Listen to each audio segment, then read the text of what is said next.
गांव से बोल रहा हूँ।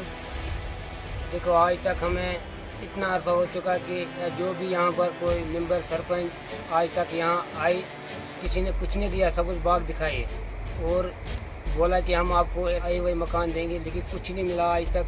देखो हमारे मकान की हालत में दिन रात मजदूरी करके, एक गरीब बाप का बेटा हूँ, मजदूरी करके मेहनत करके इस मकान को बनाया। अब इस मकान की हालत देखें, जहाँ पर जियो अटैक हुई थी, लेकिन किसी ने आज तक इसको देखा भी नहीं। 3 साल हो चुके हैं, किसी मेंबर सरपंच ने आज तक इसका ख्याल नहीं किया कि ये गरीब लोग यहाँ रह रहे हैं, इन्होंने वोट दिए हैं, हम इनको देखेंगे। जो बोलने वाला है उसको मुंह में हड्डी दे देते हैं, उसको दे देते हैं, उसको तो मिल जाता है, आए हुए मकान को मिलती है। जो आज तक जिनके मकान पक्के हैं उनको मिल गया। उनको अगर PMY मकान मिला तो हम गरीब लोगों को क्यों नहीं मिलेगा? 250 वोट है वार्ड नंबर 7 का, उसमें तो एक भी मकान PMY का नहीं मिला। अगर गवर्नमेंट दे रही है तो हमें क्यों नहीं मिल रहा है?